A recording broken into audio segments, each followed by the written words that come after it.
This next brother right here, I think he's trying to write as many books as my father. My father's written 18 books and published over 500. But this brother seems like he's trying to catch up. I don't know what you're trying to do back there, black man. We call it the Kwame Ture Award. In recognition of his tireless work to promote unity in the black community, my brother, our brother, Julian Shabazz.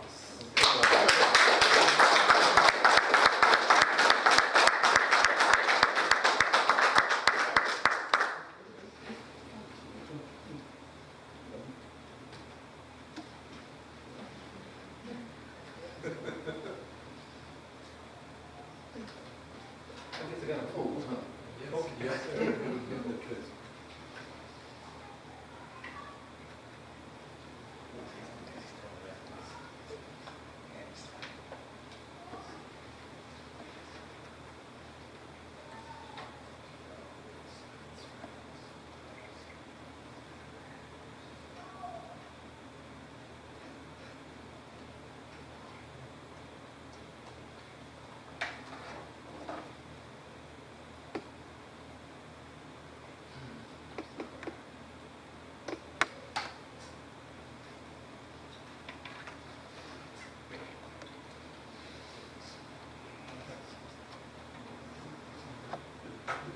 Gonna make me.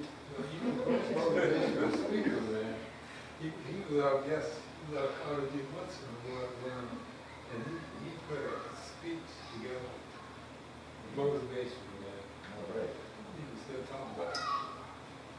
Yeah, that was awesome. Greetings, brothers and sisters. Greetings. Julian Shabazz. I bring greetings from the state of South Carolina. That's my brother back in the back, David, coming from Frankfort, Kentucky. Please indulge us for a moment. We had some personal issues, so we came earlier and had to depart for a few minutes, but we had to come back. I didn't come back expecting anything, just wanted to be in the company of these griots here. You know, I was looking on Wikipedia, and Brother Larry mentioned about the Zionist press. And Wikipedia had a fair definition of what a griot is, but it wasn't really a good definition, but fair. I guess it would suffice. But when I was here earlier, I heard Brother Cornell say something that touched me, and it spoke to the spirit of those griots. He said earlier, I didn't want to die with this story inside of me. Wasn't that powerful? Yes, sir. Brother just said, we all have a story to tell. Every single person has that story to tell. But when brother mentioned, I don't want to die with that story inside of me, it spoke to the griots. It spoke to the fact that David Walker wrote his appeal to the colored people of the world. David Walker lost his life after writing that appeal, but that appeal did its job. He got it out before they took him out. There you go. Brother mentioned grad school, and I used to teach at an historically black college, HBCU is the term they like to use. Brother George G.M. James. Brother George G.M. James brought that powerful stolen legacy to the community. And it was mysterious, some say, how Brother George G.M. James lost his life. Brother Cornell, he got it out before he left us. That's right. He may not remember this, but back in 1993, I met this brother right here. This brother, he still has hair, I don't.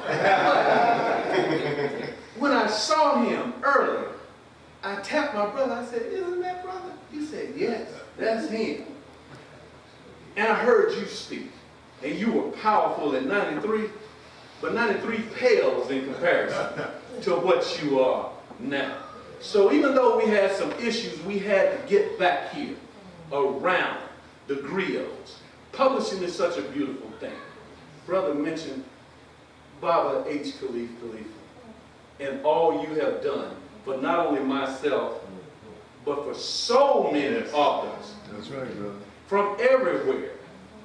I was in grad school and wrote him back in 1991. And he embraced me like family. My brother, his son. I found an old photograph of us from back in the day. And he embraced me like a brother, right from the start. And he mentioned that maybe I'm trying to be a lot like my mentor, and he's exactly right.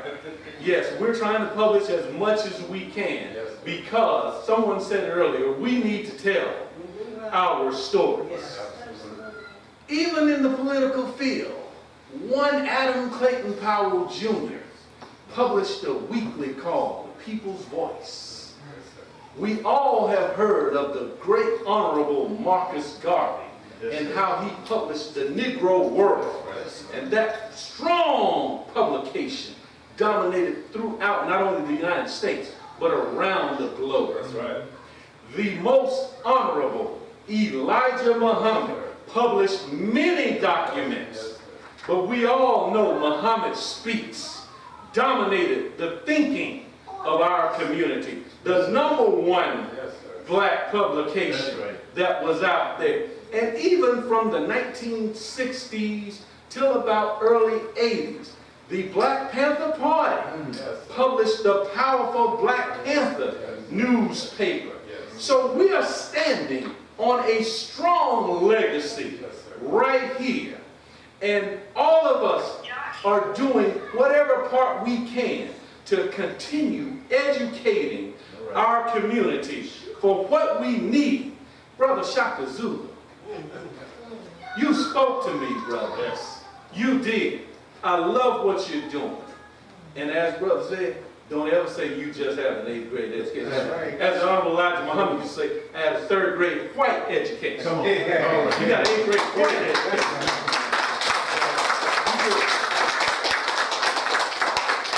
In this European system, the PhD is the top academic. Brother, in their terminology, you have a PhD. You do. I'm so proud to meet you, my brother. And I'm proud to be in your presence. A spirit hit me earlier, and I had a mantra going over and over in my head. It was, the griots are still here. I was just saying it over and over. The griots are still here. The griots are still here. Hey, would you say it with me? The griots are still here. The griots are still here. The griots are still here. You keep spreading that knowledge. I'm going to sit down, but you keep doing your great work. Thank you.